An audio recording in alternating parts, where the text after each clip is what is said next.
As promised in the last video, this is a flowchart to determine whether the side with the pawn can win or the side who is defending against the pawn can draw. So we can explain this a little bit, but first if you want to take a moment you can pause your video to study this flowchart. Having knowledge of this flowchart is very important, but if you understand it, I don't think you need to memorize it at all.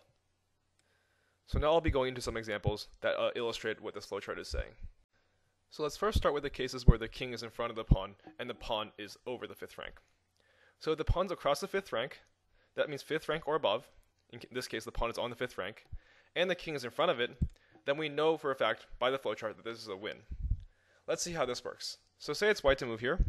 It seems like black has opposition, but here, since the pawn is across the middle, so it's on the 5th rank or above, we don't need to worry about that. So if white plays the move king to d6, for example, black can follow with opposition, but here we can easily see that after e6, if black comes back, then we can just play e7, and black will be forced to play the move king to f7, getting his king out from in front of the pawn, and now after king to d7, we can play e8 and get our queen. Therefore, it doesn't really matter if black has opposition while we have our king in front of the pawn, and the pawn is across the 5th rank. Of course, if it was black to move, it's even worse. Black here will be forced to take a side, either this side or this side, so if he goes on this side, we can come over here and support our pawn to promotion. And if he goes on this side, of course, we can just play our king onto the other side, d7, and support our pawn to promotion once again. So either white or black to move here, as long as the king is in front of the pawn, and the pawn is across the 5th rank, so 5th rank or above, then the side with the pawn will win the game. However, if the pawn's 5th rank and above, and the king is not in front of the pawn, then we just need to do some calculation. For example, in this position, the black is able to get a draw.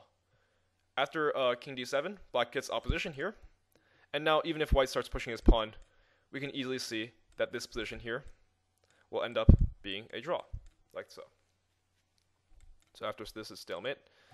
However, if we take a look at other positions, it's not so certain. So from here, we can see that black is able to get a draw. However, if we move the position up just one square, it's not so certain. Here, if it's white to move, then actually white's able to win. So if e7, for example, e7, black plays king to f7, then white plays king to d7, obviously white can get this queen. So pretty much the rule of thumb here is that if you can't see an obvious win, and the king is not in front of the pawn is across the 5th rank, then it's probably a draw. However, there's some cases where here, like this one, you can just get an easy win with e7. It's in 2 moves. I think you should be able to see that, and you can find that for yourself. Okay, so when the pawn is not in front of the king, and when the pawn's not in front of the 5th rank, then we have a different kind of story. So if the pawn's not in front of the 5th rank, it's not that close to promotion, so some special rules don't apply.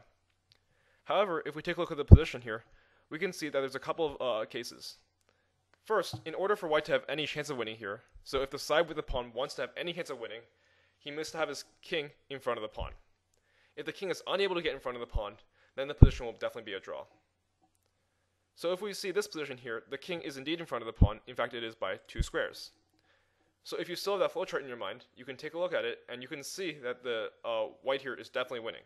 If the king is 2 squares in front of the pawn, white is definitely winning. So of course, by the way, 2 squares in front of the pawn doesn't mean that king a4 still counts. If the king was on a4, okay, of course it's 2 squares in front of the pawn, but it's way too far to be meaningful. Instead, if the king's on something like e4, then this means that the king is actually 2 squares in front of the pawn, and it can help the pawn promote. So why is this winning? Well, it turns out that here, white gets the opposition no matter what. Even if it's white to move here, and black has the opposition, white actually has room to make one more waiting move that can keep his king in front of the pawn. So after the move e3, for example here, black is actually forced to give up this opposition and play something like king to d6, which then allows white to move his king further into black's territory.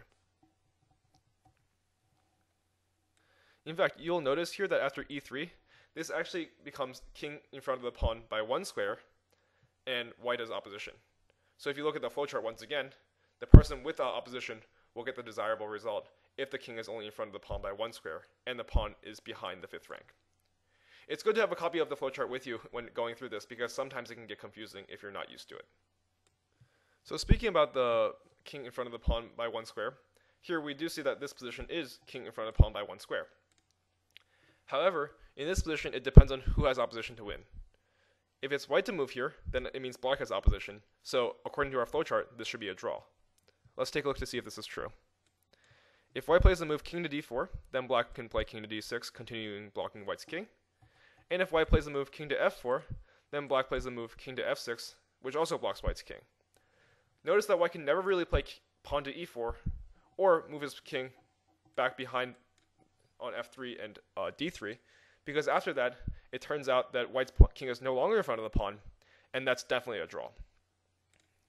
So here after king to d4, king to d6, white will eventually play something like e4, and here I'll just illustrate why the king in front of the pawn is necessary to win. So if the king is behind the pawn or next to the pawn, then it's not in front of the pawn, so that means the pawn must lead the way. So the key to black in defending this is just to move his king back one square in front of the pawn if he needs to retreat.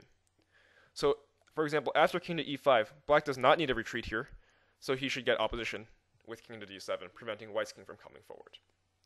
Now white might play something like e6 check, and now black might play something king to e7, once again blockading the pawn. White will probably play king to e5, trying to wait a move, forcing black to move back. So once again, we need to remember, if you need to retreat, retreat directly backwards in front of the pawn. So if black does this, then white can never get his king in front of the pawn, and he can never get his king to one of these squares, d7 or f7, in order to help his pawn promote.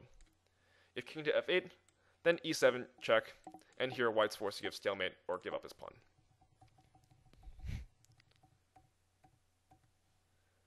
On the other hand here, if it was black to move in this position, we can see that white does have the opposition, so he's able to keep his king in front of the pawn forever. So after king to f6, black is forced to give up one of the squares, so white's king can advance into d5.